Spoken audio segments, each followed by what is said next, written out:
Shalom, saudaraku yang dikasih Tuhan. Hari ini berjumpa kembali dengan saya, tentunya dalam sukacita dari firman Tuhan. Dan hari ini firman Tuhan terambil dari Yakobus pasal 1 ayat yang ke-12. Berbahagialah orang yang bertahan dalam pencobaan, sebab apabila ia sudah tahan uji, ia akan menerima mahkota kehidupan yang dijanjikan Allah kepada barang siapa yang mengasihi dia. Saudaraku, sulit sekali membaca firman Tuhan ini untuk kita terapkan dalam hidup kita sehari-hari. Bagaimana mungkin berbahagia orang yang jatuh dalam berbagai-bagai pencobaan? Firman Tuhan mengatakan bagaimana diberkati orang yang jatuh dalam berbagai-bagai pencobaan. Saudaraku, ada banyak orang mengatakan, apakah pencobaan ini datang dari Tuhan? Apakah dari iblis atau dari diri kita?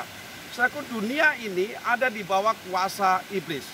Itu sebabnya pencobaan iblis kepada Yesus, kalau kau sujud menyembahku, ku beri seluruh kekuasaan di dunia ini. Saudaraku, dunia ini ada di bawah kuasa iblis, dan dia berhak melakukan apa saja. Tetapi Allah turut bekerja mendatangkan kebaikan bagi kita. Jadi bagaimana sikap kita sekarang? Apakah kita melihat ketika ada dalam pencobaan itu mampu melihat Allah? Atau kita justru tenggelam dalam masalah itu, dalam pencobaan itu? Dalam kata aslinya disebut di sini perasmos atau perasaan yang teruji.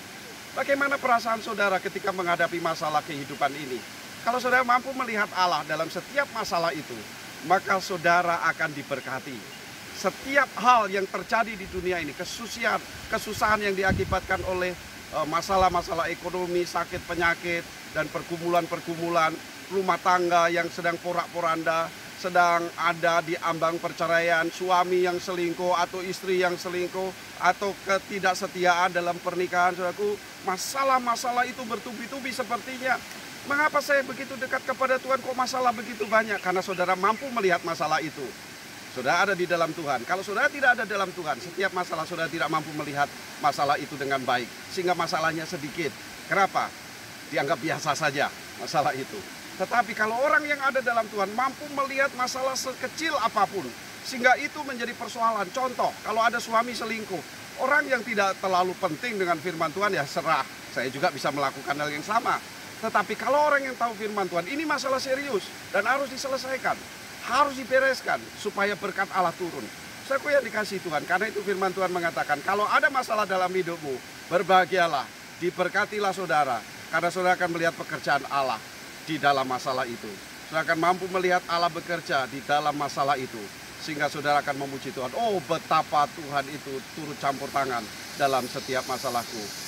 Sungguh Tuhan bekerja melampaui akalku, melampaui transrasional, melampaui akal kita. Saudaraku yang dikasih Tuhan, kalau ada masalah dalam hidupmu, datanglah kepada Tuhan, fokuslah kepada Tuhan, dan serahkan kepada Tuhan yang bekerja di dalamnya. Jangan jatuh dalam percobaan yang sama, jangan jatuh dalam pencobaan itu.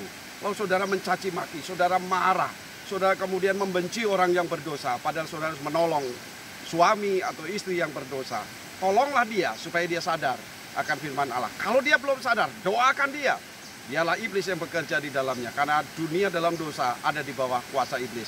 Tetapi orang yang berlindung di tangan Allah, dia akan diberkati saat menghadapi kesulitan hidup.